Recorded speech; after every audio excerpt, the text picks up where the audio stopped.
میرے امام کا ایک ہی بیٹا حضرت امام زین العابدین، ان کے 6 بیٹے کتابوں میں آتے ہیں، کم اور زیادہ کی روایتیں بھی ملتی ہیں۔ امام زین العابدین ایک لخت جگر اور ایک خاندان کی سپہ سالار بی بی، کون بھلا؟ حضرت سیدہ زینب یہ جناب زینب جب پیدا ہوئی تھی نا تو حضرت علی رضی اللہ تعالیٰ عنہ فرماتے ہیں کہ حضور سفر پہ گئے ہوئے تھے، تو مجھے سیدہ فاطمہ نے کہا کہ بچی کا نام رکھو، تو میں نے کہا کہ میں نے پہلے رکھے ہیں۔ کہا حضور تو سفر پہ ہے، فرمایا آئیں گے تو نام رکھیں گے۔ جناب زینب رضی اللہ تعالیٰ اور حضرت امام زین العابدین کی مختلف روایتوں میں مختلف عمر آئی۔ یہ 2 خاندان کے بڑے بچے تھے، خاندان کے یہ 2 بڑے بچے تھے۔ میرے دوستو، یہ جو ایک اہم مسئلہ آپ کے گوش گزار کروں، پہلے یہ ہوتا تھا پہلے کہ خلافت روحانی بھی اور سیاسی بھی ایک ہوتی تھی۔ امام حسن تک ایک رہی، روحانی خلافت بھی اور سیاسی خلافت بھی ایک رہی۔ مسئلہ تھوڑا باریک ہے، تھوڑا سا آپ کو میرے بات غور سے سننی پڑے گی۔ پہلے خلافت ایک ہوتی تھی، روحانی بھی اور سیاسی بھی۔ حضرت ابو بکر صدیق رضی اللہ تعالیٰ عنہ سیاسی کام بھی کرتے تھے مسجد نبی کے منبر پر بیٹھ کر، اور ساتھ ساتھ لوگوں کو روحانیت کی طرف بھی توجہ دلاتے تھے، اللہ بھی سکھاتے تھے، لوگوں کو نماز بھی پڑھاتے تھے، جمعہ بھی پڑھاتے تھے، سارا کچھ ہوتا تھا۔ جناب امام حسن تک یہ کام رہا، حضرت عمر فاروق، حضرت عثمان غنی، جناب علی مرتضی اور امام حسن تک یہ سلسلہ رہا۔ پھر خلافت 2 حصوں میں بٹ گئی، ایک ہو گیا سیاسی خلیفہ جو حکومت چلائے، اور ایک ہو گیا روحانی خلیفہ جو لوگوں کو اللہ بتائے۔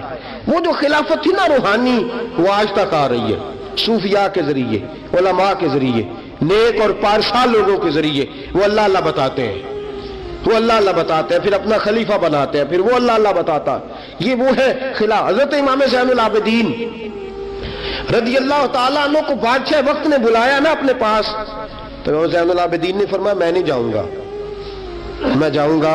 عبد المالک بن مروان نے بلایا اور امام زین العابدین کو کہا کہ آپ کو ضرور آنا پڑے گا۔ آپ نے فرمایا اس کی وجہ؟ اس نے کہا وجہ یہ ہے کہ آپ کی طرف لوگوں کا رجوع بہت ہے، لوگوں کی توجہ بہت ہے، دل کھینچے چلے جاتے ہیں۔ امام زین العابدین نے فرمایا سارا زمانہ بھی میری طرف آئے، پھر میں بادشاہ کے دربار میں، بادشاہ بزرگوں کے پاس آئے تو ان کی عزت بڑھتی ہے، اور اگر نیک لوگ بادشاہوں کے دروازوں پہ جائیں تو ان کی عزت گھٹتی ہے۔ فرمایا میں نہیں جاؤں گا۔ اس نے کہا کہ امام مجھے سمجھ کوئی نہیں آتی۔ امام زین العابدین سے کہنے لگے مجھے سمجھ کوئی نہیں آتی کہ بادشاہ میں ہوں لیکن راشا آپ کے پاس ہوتا ہے۔ عجیب تماشا ہے کہ لوگوں کی تلواریں میرے ساتھ رہتی ہیں، دل آپ کے ساتھ دھڑکتے ہیں۔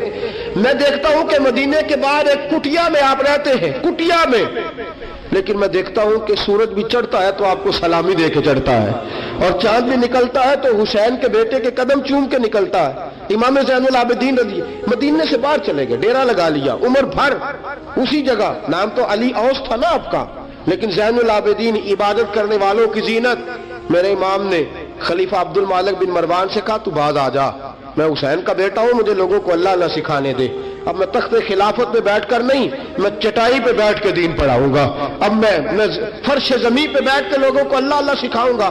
امام زین العابدین کو خلیفہ عبد المالک بن مروان ہوا پتہ کیا تھا؟ تھوڑی سی تاریخ بتا دوں۔ یزید کے مرنے کے بعد اس کا بیٹا آیا، وہ 40 دن تک رہا، میں نے 10 محرم کو بتایا تھا۔ اس نے کہا میں اپنے باپ کو بھی اس قابل نہیں سمجھتا تھا، چھوڑ کے چلا گیا۔ اس کے بعد حضرت عبداللہ ابن زبیر رضی اللہ تعالیٰ عنہ جو تھے، وہ کیونکہ مکہ اور مدینہ اور حجاز کے لوگوں نے انہیں اپنا امیر بنا لیا تھا، جب یزید کے بیٹے نے خلافت چھوڑی تو وہ پورے ملک کے ایک جو ہے وہ امیر بن گئے۔ ان کے درمیان ہی مروان نے سازش کی، مصر اور شام پہ اس نے اپنا تسلط جما لیا۔ مروان مرتے وقت اپنے بیٹے عبد المالک بن مروان کو بنا گیا امیر۔